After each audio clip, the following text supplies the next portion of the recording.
A violent incident happens. Within minutes, it is no longer just an incident, it is a narrative online, not based on full facts, not waiting for evidence, already decided.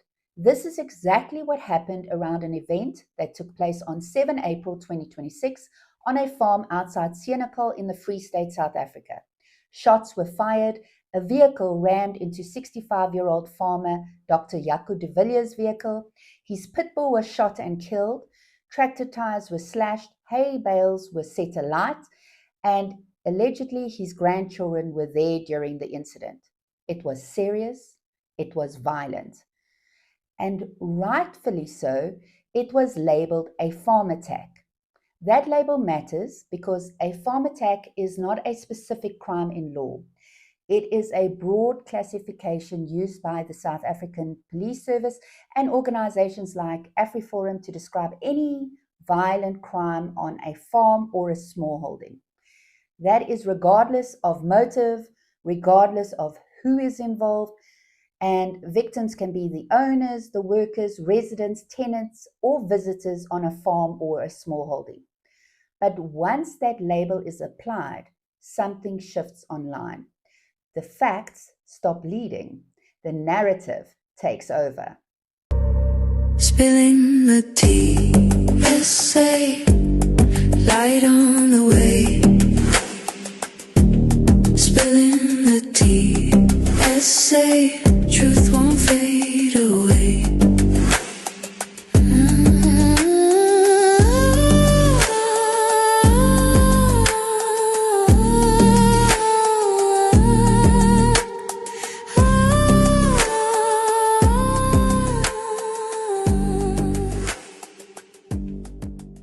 Welcome back to Spilling the TSA, and today we are going to discuss the farm attack that took place in Senekal on the 7th of April. We are going to discuss specifically the responses to a racially driven narrative, and we are also going to look at the facts around this particular incident.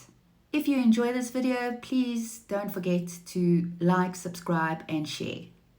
One of the first viral posts came from Alice van Lochenberg, a South African-born commentator based in the United States, known for consistently pushing the white genocide narrative to an international audience. On the 9th of April 2026, she posted that 65-year-old farmer Jaco de Villiers was targeted in a violent attack. A white bakkie was circling his property, his hay was set on fire, gunshots rang out, and then she concluded with, thankfully, he survived. 2 men were arrested. The framing is clear. The word targeted suggests motive without evidence. There is no mention of a confrontation, no uncertainty. It presents a conclusion. And of course, immediately her racially primed, grievance and outrage addicted audience responded on cue. Not questions, not caution, escalation. Here are some of those responses. The saddest part, his life and that of his family will forever be in danger. Pure barbarism. It's bloody ridiculous. Enough already. Footsack ANC.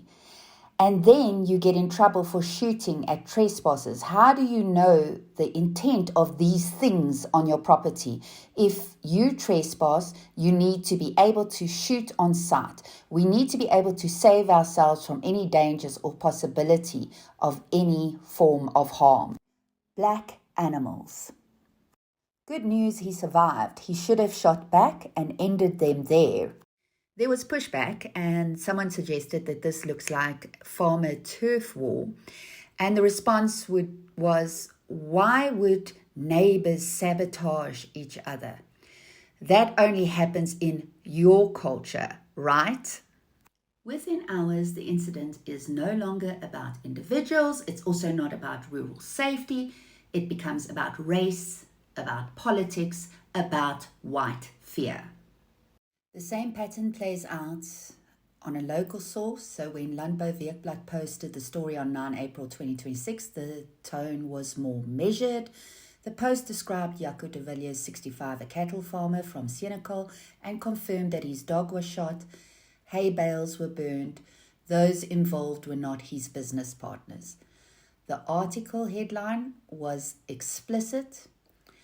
A dispute over sheep is not the motive for the attack. So there is already caution, already nuance, already new facts. But as I mentioned, certain audiences have already been primed to react with outrage and racist stereotypes.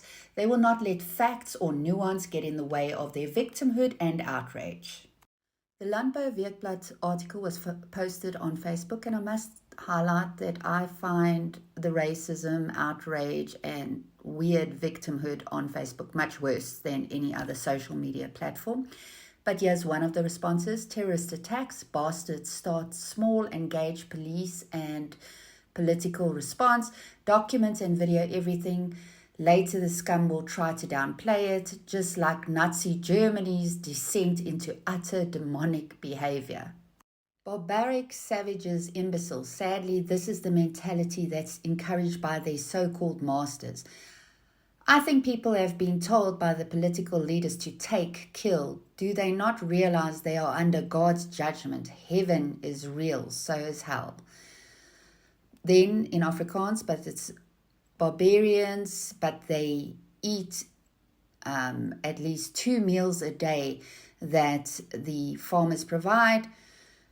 Oh, and of course we've got the usual retort. We all know the freedom songs of Julius Malema, kill the farmer, kill the boer. And then we've got any excuse to break and plunder and burn. Exactly the same shift, from incident to narrative to certainty. But the facts tell a different story. 2 men were arrested. Jacob, known as Kobus van der Westhuizen, 56, a farmer from Bethlehem, and Johan Botha, 19. Both are white Afrikaans men. They appeared in court on the 10th of April 2026. They were granted R1,000 bail each and are due back in court on the 29th of June 2026. The charges include malicious damage to property, assault through threats of violence, animal cruelty, discharging a firearm in a public place. Now, an initial attempted murder charge has been dropped. And the incident itself, a farm attack now described as a woede konfrontasie, an angry confrontation. And that matters because the race grifter's viral post didn't lead with that.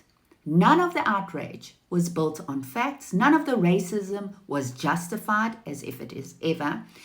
The version that Van Lochenberg spread was simpler, it was sharper, and obviously it was more useful. A targeted racial attack on an elderly white farmer. But what sits in court is different.